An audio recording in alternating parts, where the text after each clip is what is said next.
Bienvenidos a un episodio más del podcast Semojal News, medio de difusión digital para los agremiados del Colegio Médico de Ortopedia de Jalisco. Comenzamos. ¿Qué tal, estimados colegiados? Me da mucho gusto seguir aquí con ustedes, seguir publicando quincenalmente capítulos nuevos de nuestro podcast y pues continuar dándole seguimiento a este proyecto que iniciamos y que ha sido también recibido por todos ustedes.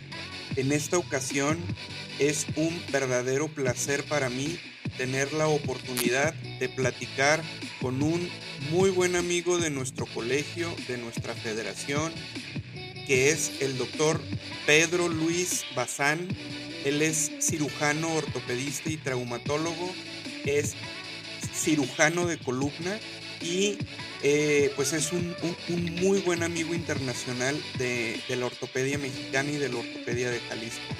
El doctor Bazán es un médico argentino radicado actualmente en la ciudad de La Plata, Argentina, y pues para hacer una muy breve reseña de su impresionante currículum, les puedo decir que el doctor Bazán es jefe del servicio de ortopedia y traumatología en el Hospital de San Martín La Plata, es presidente de la Asociación Platense de Ortopedia y Traumatología, es jefe de unidad del servicio de cirugía de columna en el hospital italiano de esa misma localidad y al ser jefe de servicio en su hospital está encargado de los becarios y pues es el titular encargado en la formación de los residentes de ortopedia y traumatología ahí, precisamente en el Hospital de San Martín, La Plata, Argentina. Pero algo muy importante, algo muy destacado y algo que nos llena de orgullo es saber que el doctor Bazán está íntimamente relacionado con AOSPAIN Latinoamérica, con AOSPAIN Internacional y que está directamente encargado de la enseñanza y el proceso de adiestramiento técnico de los fellows en cirugía de columna y con muchos fellows mexicanos en el lugar en donde él desarrolla su práctica profesional. Así que pues no me queda nada más que darle la bienvenida a este podcast, doctor Bazán, y pues bienvenido. ¿Cómo está? Hola Joel, buenas tardes. Buenas tardes a todos. Y la verdad que muy contento de esta invitación. He viajado tanto a México por congresos y cursos de AO que me siento parte cada vez que estoy, con muy buenos amigos. Eh, Sería muy larga la lista y no quiero dejar a ninguno afuera, así que mejor no nombrar. Pues le agradezco mucho, Eh, doctor, la disponibilidad que ha tenido conmigo y para con mi colegio y la mesa directiva para ponerse en contacto. Yo sé que es un poco complicada la diferencia de horarios, pero bueno, quiero hacer público el agradecimiento por la gran disponibilidad para echarnos la mano en este proyecto del podcast. Si usted no tiene inconveniente, me gustaría que entráramos en materia. Y el tema por el cual estoy muy emocionado de platicar con el doctor Bazán, más que de cirugía de columna, que bueno, finalmente, pues el doctor Bazán es un referente internacional en cuanto a ello, con múltiples publicaciones de cirugía de columna. Me gustaría abordar un poco más su faceta como docente, como preparador de médicos, como encargado de fellows en formación y adiestramiento de cirugía de columna, como encargado de los residentes, desde el punto de vista de la pandemia y la pospandemia, doctor Bazán.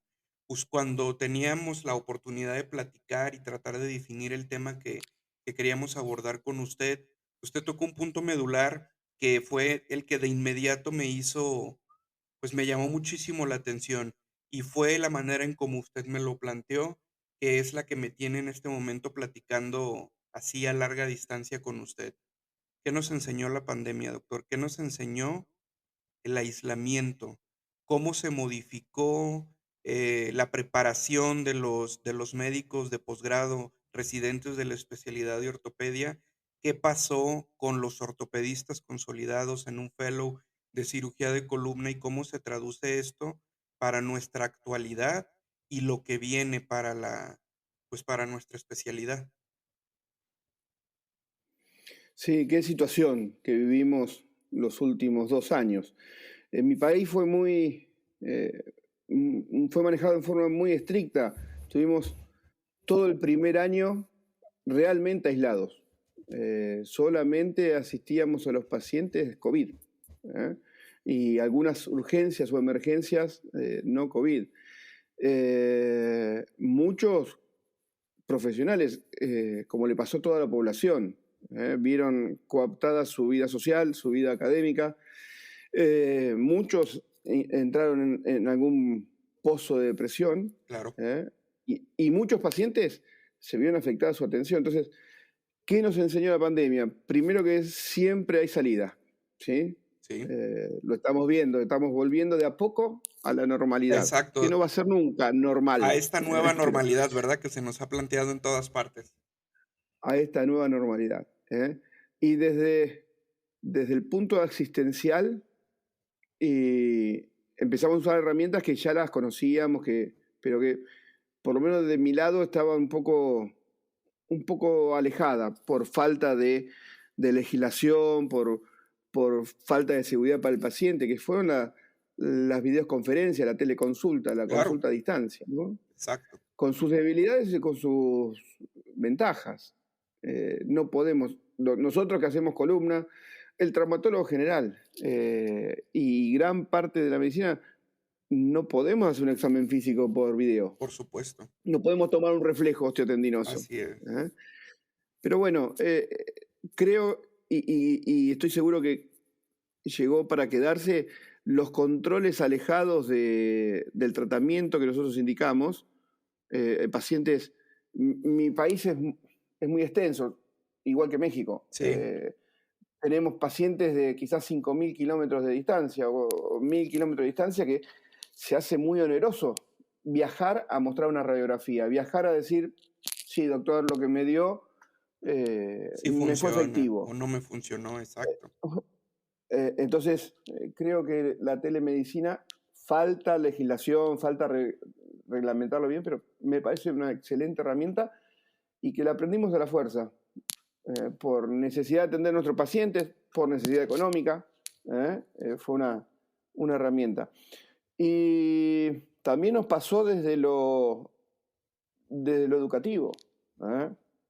¿Eh? Obviamente, por cualquier plataforma que usemos, no podemos enseñar a operar o la parte práctica, ¿verdad? Claro, Pero justo como todo el mundo y en nosotros todo el continente estábamos sufriendo ese aislamiento y nos acercó mucho con otros colegas y con otros fellows y personalmente, ¿no? Nosotros teníamos una reunión esporádica por una plataforma de videoconferencia que una vez cada tanto nos reuníamos algunos a discutir algún caso, a contar nuestras experiencias, aparte de lo que hacemos siempre en el WhatsApp y de los mails. Y entonces nos pensamos a reunir y un fellow lo llamó Ateneo Latinoamericano. sí. ¿Sí? Y entonces, una vez por semana, todos los jueves, hacíamos una parte teórica y discusión de casos. Ok, Y nos juntábamos, por ejemplo, nos reencontramos con fellows de México, me voy a olvidar un montón, pero Aldo Vilches, José Salazar, Carlos Hurtado, Jorge Lemus, sí, pero no solo fellows, pues tuve el honor que grandes amigos como José María Jiménez Ávila sí, y como Michael Digmar claro, pongan su tiempo y sus residentes para conectarnos con nosotros y entre todos seguir aprendiendo y seguir formando a nuestros residentes. Tuve dos fellows de AO que tenían que ir justo en el 2020 y bueno, la pandemia dijo no. Exacto. Y las reglamentaciones del hospital y del gobierno dijeron no.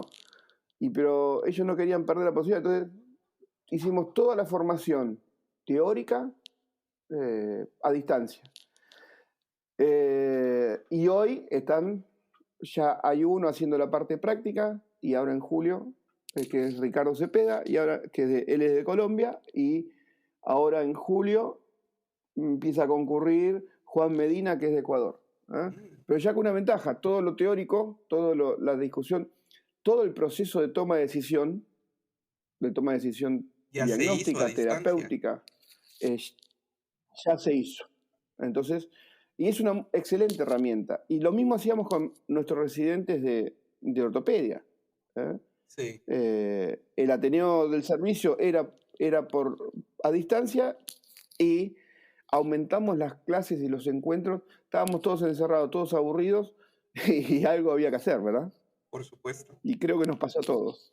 ¿Será, doctor Bazán, que esta necesidad precipitada que tuvimos de echar mano de las tecnologías que existían y las que tuvieron que ir existiendo a lo largo de la pandemia borraron un poco las fronteras para nosotros desde el punto de vista médico-científico?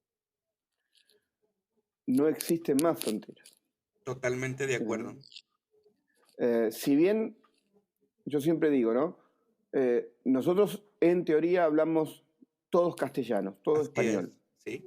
Pero no es lo mismo tu español, que es bastante más puro, que el nuestro. El argentino destruyó el español. Pero bueno, nos comunicamos. Sí, por supuesto, claro, claro. ¿Y Podemos hablar. qué sería del español sin el español argentino también? Digo, pues. También. Es un referente, finalmente. Y las sociedades científicas pudieron seguir teniendo actividad gracias a la virtualidad. Tuve el honor de participar en el primer congreso virtual de FMCOT. Sí. Fui uno de los invitados. Exacto. Y bueno, obviamente, ¿a quién no le gusta viajar? ¿A quién no le gusta compartir cara a cara con distintos amigos de otros países? Pero bueno, también esto, podemos charlar. ¿Qué falta? Falta los tacos y alguna cerveza o un tequila para tomar. Tequila, por supuesto. O un tequila, claro. Y podemos estar charlando como dos amigos y bueno, discutiendo de otras cosas. Que esto es muy bueno, y quiero felicitarte, igual que a José. Siempre cometemos el error de hablar, los médicos hablamos de medicina, punto.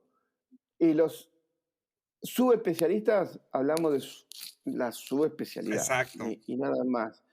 Y este objetivo de incluir charlas son médicas, por nosotros somos médicos, no vamos a hablar de otra cosa. Exacto. Pero que no sean de la especialidad es muy bueno. Y yo creo que la pandemia también nos ayudó a eso, esa necesidad de conectarnos con el resto del mundo, aunque no sea presencial, nos enseñó a que, bueno, hay que buscar otra forma de comunicación. Estos podcasts son, creo, muy, muy importantes para brindar otra visión. Claro. Y salir de la academia, salir de la charla del profesor con las fotos y con los cuadros. Así es. Vienen muy bien, así que los felicito. Muchas gracias, doctor. ¿Cómo se está viviendo el regreso a la presencialidad en su medio? Nos acaba de explicar cómo sucedió con los fellows, cómo estuvieron un año a la distancia aprendiendo todo lo teórico, discutiendo los casos, aprendiendo la toma de decisiones desde el punto de vista de la alta especialidad en cirugía de columna. Pero ¿cómo lo vivieron los residentes de ortopedia, doctor? Los residentes a su cargo. Ahí se ve la diferencia de los que pudimos adaptarnos a esos tiempos y los que no. Cierto. Porque, bien, nuestro hospital, justo el Hospital San Martín de La Plata, que es el hospital público de mayor envergadura en la provincia de Buenos Aires, igual siguió teniendo derivación de pacientes no COVID, pero era centro COVID. Entonces, la gran, la gran mayoría de las camas de terapia estaban ocupadas por pacientes de COVID. Claro, Eh, y a la guardia llegaban pacientes no COVID traumatizados o con problemas oncológicos. Y bueno, cuando teníamos la necesidad, la indicación de operarlos, obviamente lo operábamos sabiendo que se corrían más riesgos por la situación que estábamos viviendo, ¿no? claro, Y nuestros residentes eh, estaban ansiosos y al pie del cañón para ir a participar de esa cirugía o ir a ver la cirugía. En eso se vio también la ansiedad que tenían en la formación. exacto, Y hoy, al volver a la nueva normalidad, y estamos aumentando las peleas por tener más quirófanos. por supuesto, por Pues tratar tenemos de la lista recuperar de un 2 poco, años. ¿verdad? Exacto, ¿eh? sí, Pues está bien, no había que operar por los riesgos para el paciente, pero hay patologías que no nos dejaban esperar a que pase la pandemia y que en mi país no fue manejada bien, porque el aislamiento durante más de un año que tuvimos casi el 90% de la población, los médicos éramos los únicos que estábamos posibilitados para ir al hospital, exacto, pero los pacientes no podían llegar. Eh, entonces ahora tenemos una lista de espera de pacientes de patología degenerativa, cualquier patología no urgente en ese exacto, no momento que, bueno, traumática, hay que darles respuesta. Y uno de los cambios que trató de hacer el hospital, nuestro hospital público, habitualmente después de la 1 del mediodía, 1 p.m. dejaba de funcionar y ahora estamos operando a la tarde. claro, Y el médico residente se olvida de su horario de salida, de que el horario de salida que dice el reglamento que se terminó. claro, Y está. Eh, yo el Viernes Santo, que era feriado, sí, era día no laborable, tuve que ir a operar una urgencia. ¿eh? Eh, y no solo estaban los 2 residentes de guardia que fueron a ver la cirugía, sino que estaba el fellow y los residentes, los rotantes de columna, sí, como si fuese un día un habitual, día cualquiera, por ¿eh? supuesto, Un día cualquiera. Y eso porque seguimos estimulando. ¿eh? En otros lugares, lamentablemente, bueno, o aumentó la deserción de la beca de formación, más en los residentes de primer año. ¿eh? Justo en mi país empezó la pandemia el 18 de marzo. Entonces, el residente de primer año ingresó recién en septiembre sí, y estaba todo el país parado. Entonces, ¿ingresó a qué? Bueno, era estimularlos y a formarlo con nuevas herramientas. Y bueno, por suerte tuvimos resultados, e insisto, es una herramienta que en la educación también llegó para quedarse. Todos conocíamos la educación a distancia, sí, pero era solamente el learning. Era la educación a distancia era leer y 1 o 2 encuentros sincrónicos, pero lo fuerte era lo asincrónico. Y creo que estas cosas aumentan lo sincrónico y aumentan la discusión. Y aprendimos a usar más como herramienta la resolución de casos. exacto, Eh, y uno puede jugar más con esa herramienta educativa. Porque definitivamente, uno crea el caso o arma la presentación para orientar más la educación. Cuando se basa solamente en el caso, en el paciente presente como herramienta, y el paciente nos brinda lo que tiene, punto. Y los diagnósticos diferenciales no siempre son tan ricos como se puede hacer en una buena presentación. Y eso la pandemia nos ayudó también a decidirnos a qué es la del camino, ¿verdad? exacto. Y nos acercó definitivamente, porque usted tocó un punto muy importante desde el inicio de la plática cuando habla acerca de lo que necesitamos en legislación, porque los avances los pasos agigantados que se dieron en tecnología no se igualaron en legislación, por lo menos en mi país.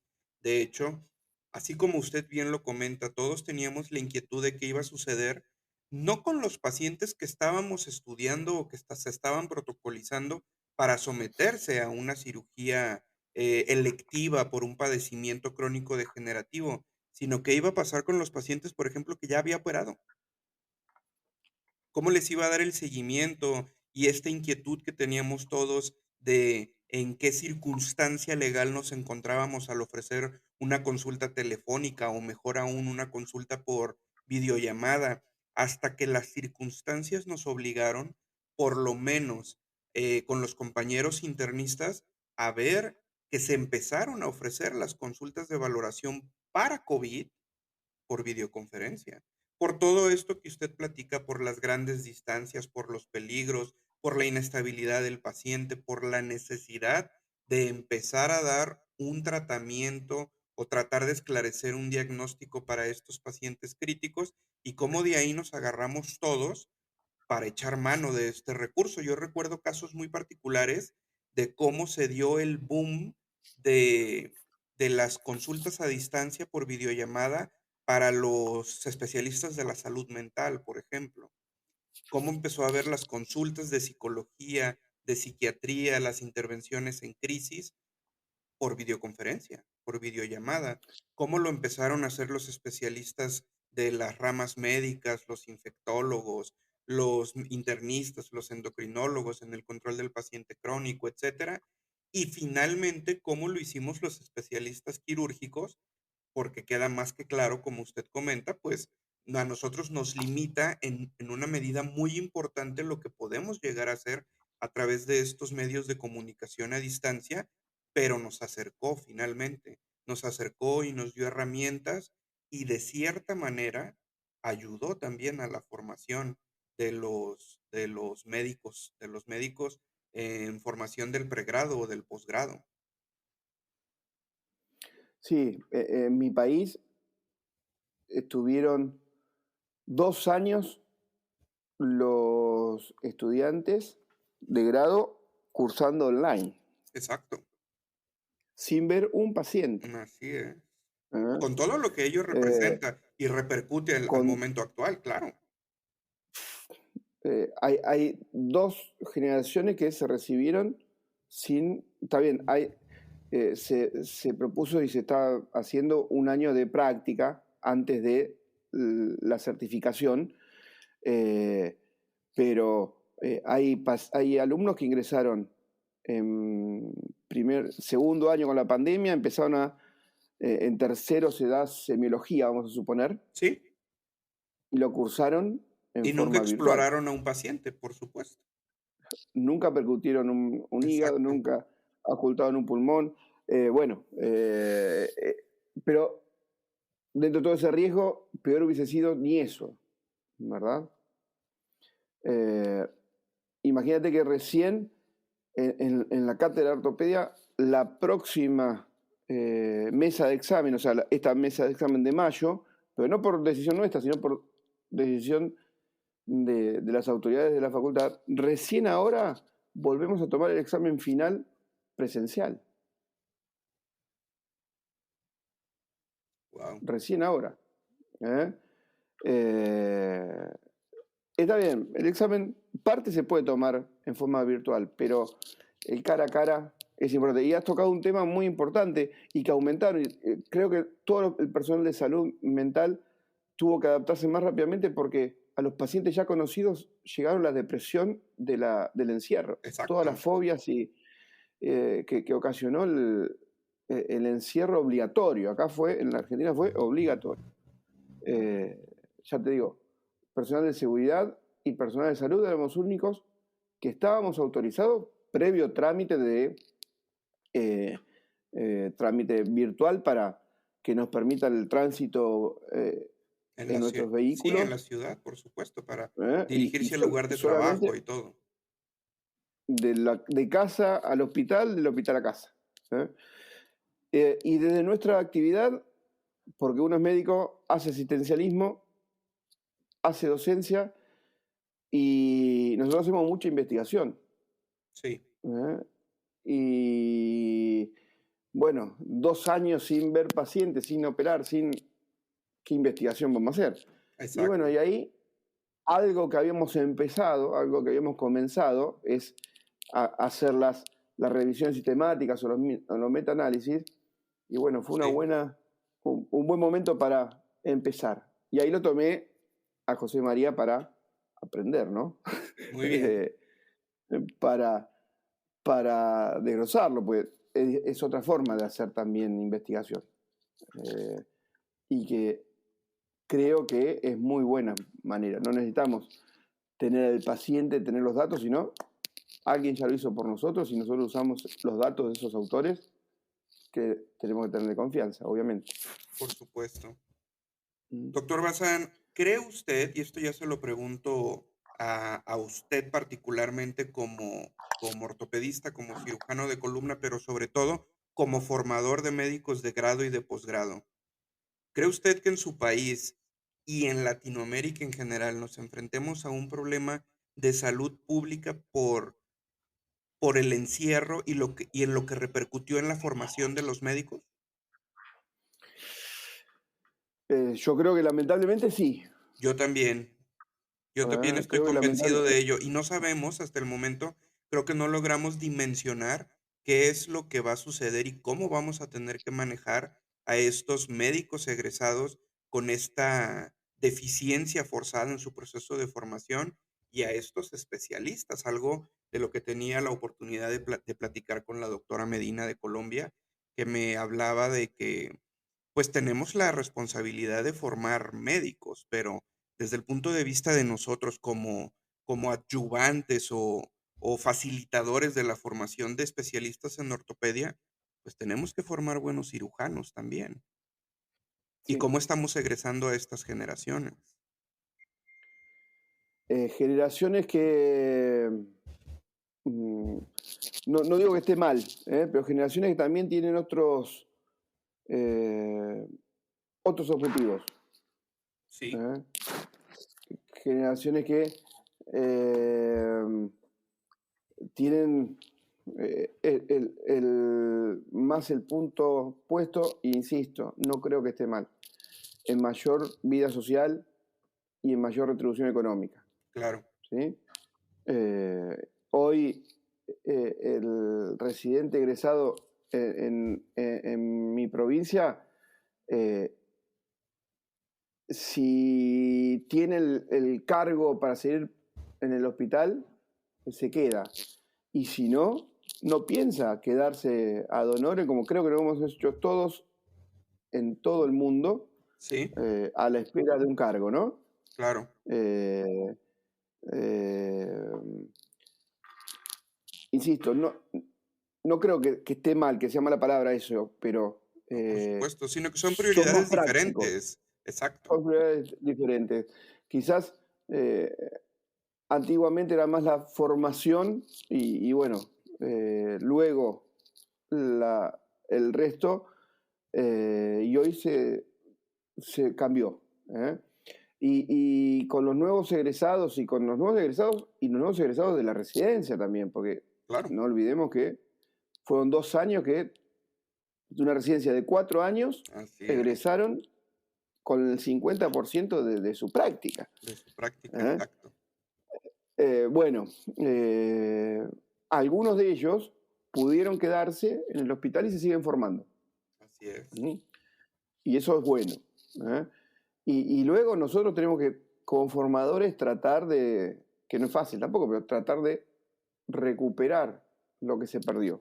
Así ¿Eh? es. Pero toca usted un Eh, punto muy importante que me gustaría que desmenuzáramos antes de que avancemos un poco más, y es algo que estamos viviendo exactamente igual en mi país. Estos médicos, estos ortopedistas recién egresados, ya titulados, ya certificados, ya facultados legalmente para ejercer la especialidad en el medio público o en el medio privado, que en realidad siguen siendo residentes y se siguen formando so pena de que, pues, la responsabilidad ya recae sobre ellos. Y esto me lleva a retomar lo que le preguntaba hace un momento de si nos estamos metiendo en un problema logístico, probablemente en, en una situación pues que no previmos o que las circunstancias no nos permitieron prever. Entonces, ahora que lo escucho a usted decirlo, pues es básicamente lo mismo que yo estoy viendo, lo que estoy observando, lo que escucho a mis compañeros ver, que estos jóvenes médicos básicamente egresaron pues para seguir aprendiendo con todo lo que ello implica. Sí, sin olvidarnos que nunca dejamos de aprender, ¿no? Totalmente, Porque, eso es otra verdad como un templo.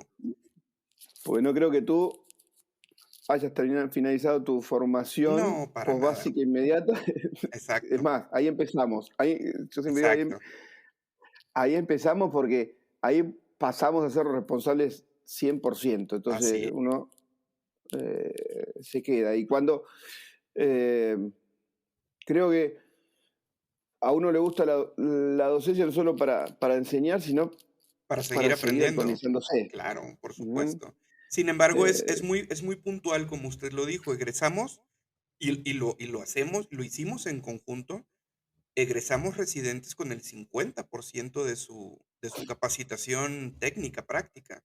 Entonces, pues eso es algo de lo que tendremos que estar muy al pendiente y cómo se comporta como fenómeno científico social.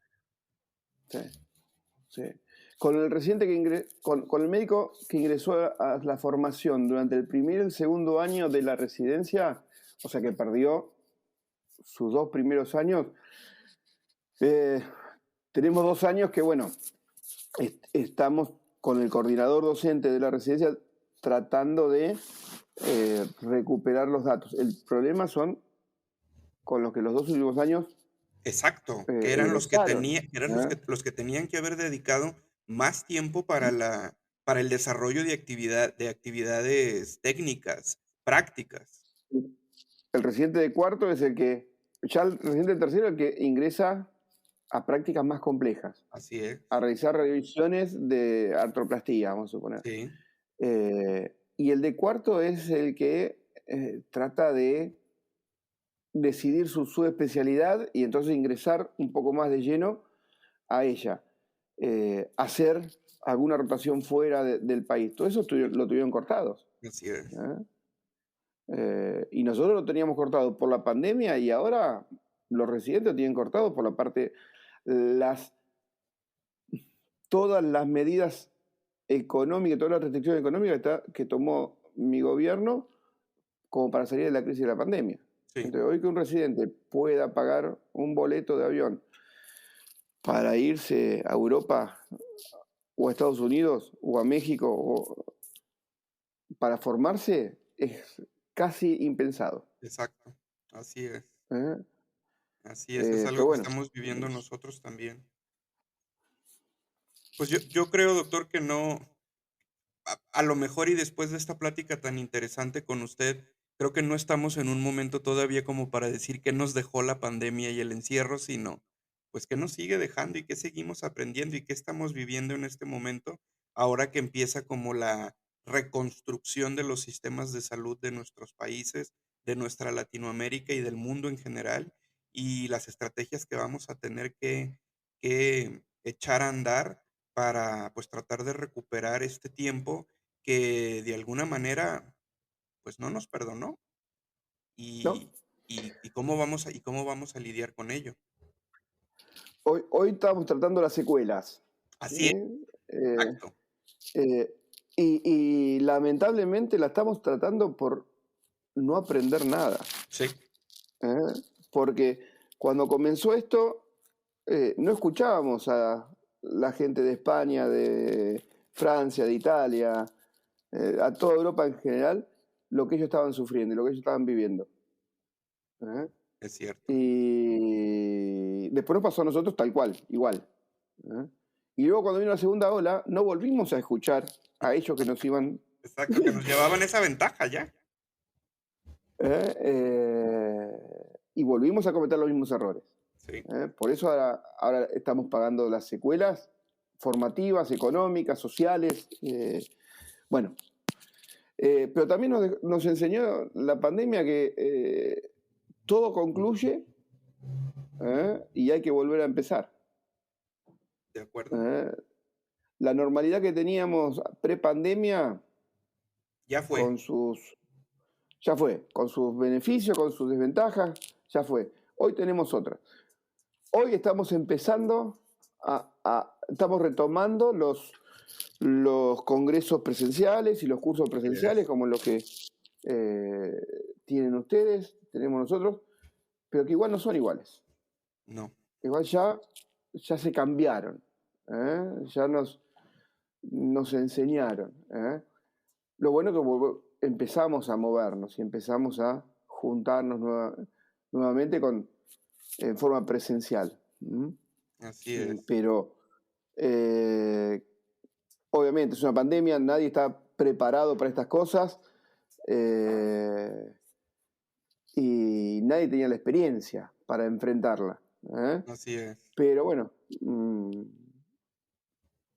de todo se puede salir, y hay que tratar de aprender para salir lo menos dañado posible. Exacto.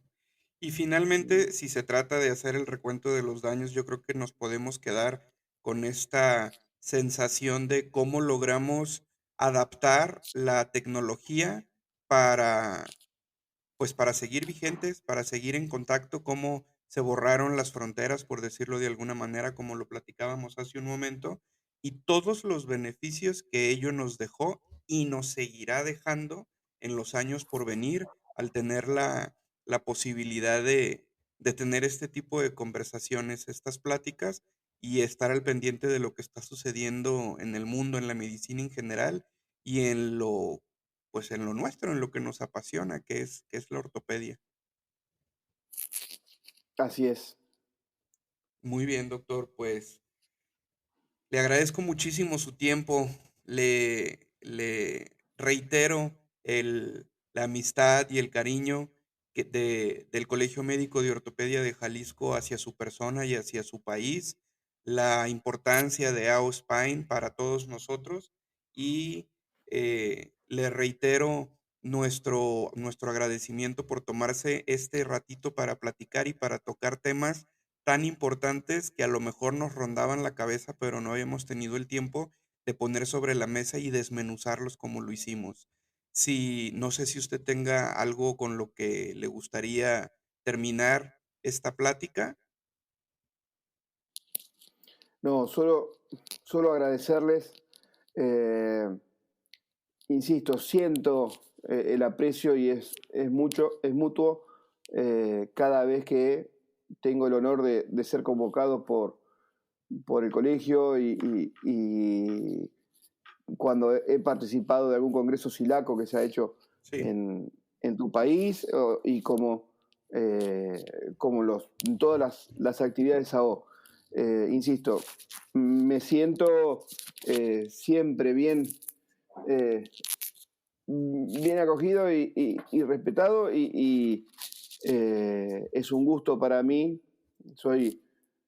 Me considero parte del colegio. y así es, doctor, No, claro que sí. no soy matriculado en el colegio, aunque creo que me faltan algunos congresos, algunas charlas nomás para pedir el asilo, y la matriculación, como con tantas otras sociedades que eh, tengo el honor de que me consideren. Claro que sí. Pero gracias a ustedes, a su entera disposición las veces que requieran de mi participación. Y bueno, la próxima lo haremos por lo menos con un vaso de tequila Exacto. compartido en la computadora. Claro que sí, las puertas del ¿Mm? Colegio Médico de Ortopedia de Jalisco y de la Federación Mexicana de Colegios de Ortopedia y Traumatología tienen las puertas abiertas para usted y siempre estará aquí un caballito de tequila esperándolo para cuando guste visitarnos y platicar de manera presencial. Doctor Bazán, pues fue un placer para mí, un verdadero honor conocerlo, aunque sea por este medio, a la distancia, poder platicar con usted y sin más, le agradezco su tiempo y pues de esta manera damos por terminada esta interesante y amena plática con el doctor Bazán desde La Plata, Argentina, en donde tratamos el tema tratamos de hablar un poquito de qué es lo que nos dejó o que nos está dejando la pandemia desde el punto de vista de nuestra especialidad y la formación de los médicos de grado y de posgrado. Estimados colegiados, muchas gracias por escuchar. Este proyecto sigue vivo gracias a ustedes, al interés y a la difusión que le han dado, y no me queda nada más que reiterar el agradecimiento. Como les he venido comentando en nuestros últimos capítulos, lo único que les pedimos desde la mesa directiva del Colegio Médico de Ortopedia de Jalisco es que nos escuchen, que nos comenten y que nos compartan. Muchas gracias. Nos vemos el próximo capítulo. Nos escuchamos en realidad.